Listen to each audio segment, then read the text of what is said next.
It's about 1:07 right now, so what better time to go out into the woods and talk about search and rescue related things and how to clear large areas of land with minimal manpower, even one person, some alternate search patterns and things like that. So hang tight, let's take a ride.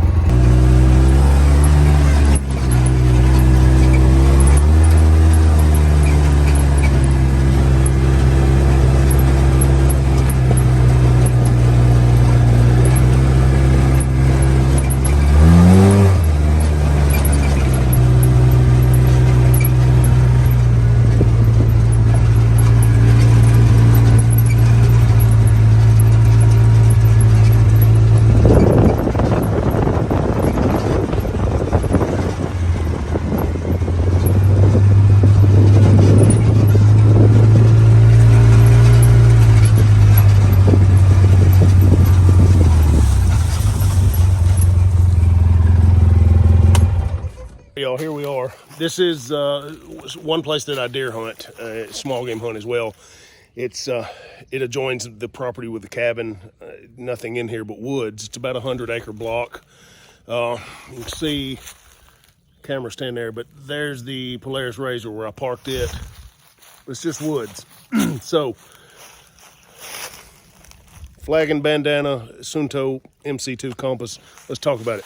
All right, guys, when we're talking about clearing a large section of woods like that, normally what's done are line searches. So they space people out at different increments depending on what your terrain is doing and what your visibility is allowing for. I will attach in the description below a video on range of detection, and spoking is one of the techniques that can be used, but might want to watch those, so this will make more sense. But where the ATV is sitting right here and the linear road is what's known as a baseline. That is my starting point. That is what I'm going to work for or towards. If we go in this direction, the east boundary of this property is bordered by cutover timber. So we have open hardwoods in here, and then we have thick scrub timber that borders this segment. On the west side of it, we have the blacktop road out here, the paved road running north and south. And then to the very upper end of it, across the north end, is that same road that hooks around. So this is a block of property, roughly 100 acres. In this part of the country, there's roads everywhere, man. So you're not gonna, you can break these things down in these segments into these smaller quadrants like this and clear them pretty quick. So what I would do, if I wanted to clear this myself, I've got some options. I can either line up 10 or 15 people, 15, 20 meters apart or so, all the way down this baseline and push through here. It's one way to do it. That's a line search. The problem with that is keeping the line straight. People start to drift, and you spend a whole lot of time trying to keep the line straight, looking down at your partner down here that you're traveling along with, and not focusing so much on the environment and what you need to be looking for.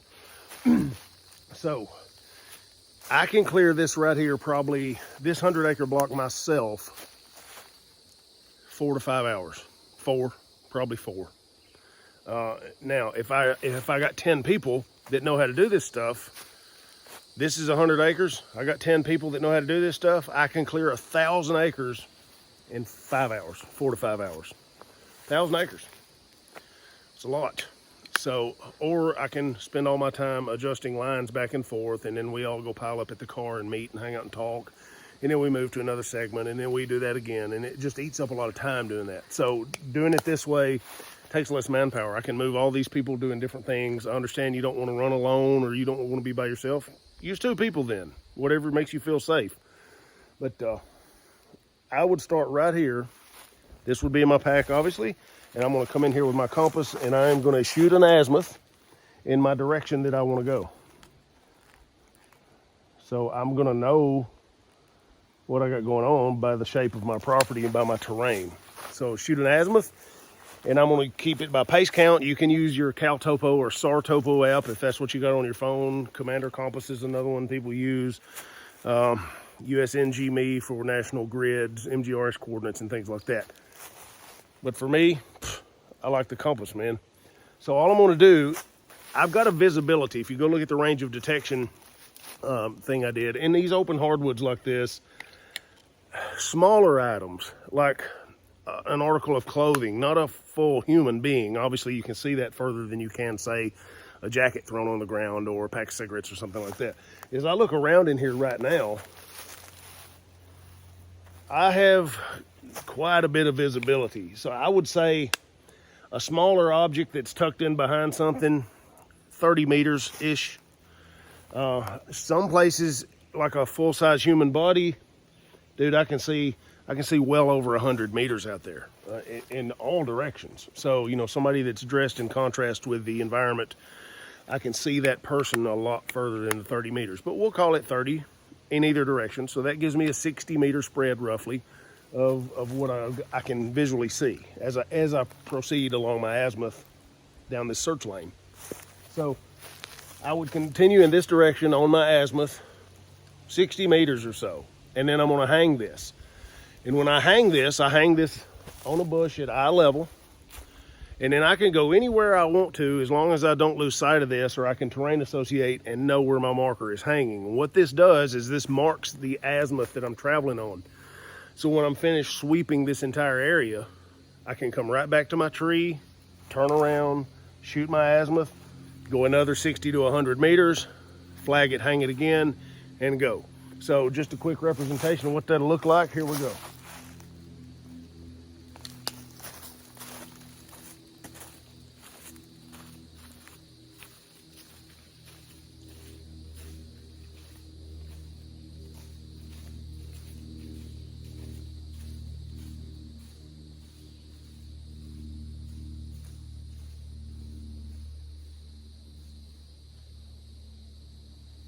All right, guys, I flagged this at eye level. I'm just doing this where you guys can see what's happening right here. From here, I can sweep this entire segment all the way to the boundary, all the way over to my next search lane, 60 meters or so away. I can go wherever I want. When I come back to this flag, I simply select the flag, shoot another azimuth, and go again. So I can just continue that leapfrogging process of shooting azimuths, sweeping, and clearing. And I could clear this entire 100-acre block, like I said, in probably about 4 hours. Line searches are easy. This right here is something that takes people that know how to run a compass and are a little more skilled with navigation things and spoking and different azimuths and shooting 180 degrees off and all this good stuff. But your people have to have a little more skill than just standing in a line and walking. But if your whole team is trained in these methods, then you can definitely cover a lot more ground in a given day. So if I can do this in 4 hours, let's say 5, the average person about 5 hours, and the way I compute that is 100-acre square. Now I know every property is not a square, but it's still square feet. 100-acre square block of property is roughly, it's a little over, it's 2,087 feet by 2,087 feet. 208 feet square per acre, or 208 by 208 is an acre. So 2087, or about 605 meters. So 600 meters this way, 600 meters this way. I split that up on a 60-meter visibility range that I have here. That's 10 passes, up, back, up, back. Now, that's one person can do this, and you base that upon a walking speed. The average human walks at about 3.5 miles an hour unobstructed. So out here, running a compass, paying attention to what you're doing, it's really gonna be about 2 miles per hour, but just for shits and giggles, let's call it 1 mile per hour. If you walk 1 mile per hour, and it is 2,000 feet up there, there's 5,280 feet in a mile, I can make one pass, another full pass will give me 4,000 feet, and half of another pass in an hour at 1 mile per hour speed. So that's 2.5 passes out of 10 passes in an hour. You can do the math on that, man. 4 or 5 hours. So instead of me tying up 10 or 15 people out here jack-jawing, lining up and trying to keep the line straight and then go stand back at the car and talk about it and then go down the road and get another search segment. Go again. Take you two skilled people, put them in a block, turn them loose. Take you 2 more skilled people down the road into another block, turn them loose. Put these people everywhere, and you'll have 1,000 acres.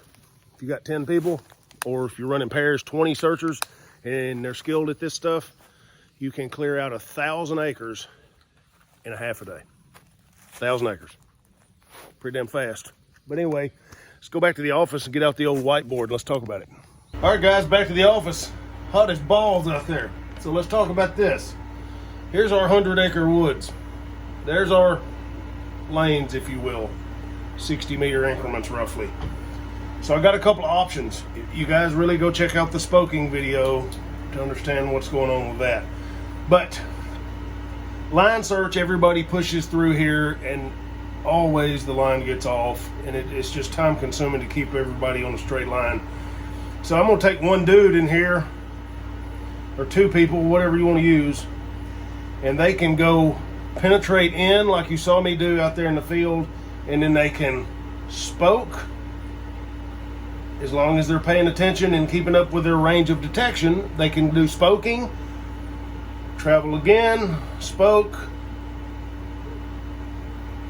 shooting azimuths, and then 180 azimuth back, and spoke, and clear it that way. Or you can go up, flag it like we talked about. You flag here the same way, circle, penetrate up, circle, penetrate up, circle. As long as you don't lose sight of that flag, you can clear it in that way. Or you can go up and you can spiral out, and go up and spiral out, and go up and spiral out. Those are just 3 ways to do it. There are other ways. Land navigation is math, man. It's math and geometry. It's all angles and numbers. So insert your favorite right triangle here. You can do any number of patterns that you wish to do. At the end of the day, it all comes down to clearing square footage, while not bottlenecking your entire team up in one segment of property. If you're working in a larger area and you need to cover a lot day one, use these techniques. Split your people up, but they got to be trained. They got to know what they're doing out there. They got to have some woodsmanship skills. They have to have some survival skills, obviously. They have to be proficient at land navigation. You know, it's easy to use a GPS and SAR topo and things like that, and those are great tools, man. I've got those apps in my phone. I've got a GPS, but I always go back to the compass and the pace count. I don't know why. It's just what I prefer. It's not going to lie to me. So that's just some things to consider, man. You can cover a lot of ground with minimal manpower. If you're operating with a smaller team, smaller manpower, you can pull those people and cover lots more ground within a given day than trying to hold line searches, stuff like that. Because not that line searches are bad. I mean, obviously grid searches are going to be for tighter evidence things. Line searches is the go-to around here, and the predominant train of thought is throw manpower at it until something turns up. Drones are great tools, aircraft, obviously dogs, all this stuff is great tools. Tracking, the ground doesn't lie, right? Drones miss stuff, helicopters miss stuff, dogs miss stuff. The ground won't lie to you. So, I'm kind of partial to that stuff. So, anyway, man, not a lot else to cover. If you got minimal manpower and your people are trained and skilled in this stuff, you can cover a lot more ground. And when time is important, that's crucial, man, to close that time distance gap. So let's talk about that. Speaking about that real quick, let me erase all this stuff. We haven't even touched on this. Let's talk about evolving perimeters, moving perimeters. So containment, there's lots of searches out there, right? There's grid searches, line searches, bastard searches, hasty searches, you name it, on and on and on. Different techniques, route searches. There we go. Nice empty box again. If at any time I'm in here doing one of those techniques and I pick up sign, I've got track right here, I can link that to who I'm after, and then I establish a direction of travel. guess what? I'm gonna shoot an azimuth on that approximate cone or direction of travel, and then I want my perimeter containment, boom, to cut this off and check these ditch banks along this road or whatever they got going on right here. I want one of my trackers maybe, or a tracker, somebody knows what the hell they're looking at, to go here and cut that ditch to see if we still have containment. If we get sign here where they've crossed that road, now they're into another 100-acre wood, and this don't make no difference no more. We got to go. So you're always trying to close that time distance gap. So evolving and shifting perimeters as direction of travels change helps you squeeze off. So just some stuff to consider, man. It's vacation time for me. I'm getting married Sunday. Today's Friday, so 2 days from now, and I'm out of here. I don't have a class until July 23rd, and that is a low light building clearing, home security, searching kind of course. We'll do that on Saturday night over in Lexington, Tennessee. For anybody here that wants to do it, we got 1 spot left for that dude. I'm limiting that to 5. We're going to be force on force stuff in there. So that's it, man. Y'all stay safe, stay cool. It's about 108 probably now, heat index. We're going to be 100 or 101 degrees with heat indexes pushing 115, I'm hearing today. So beer or water? No, just kidding, water. Y'all hydrate, stay safe, God bless you.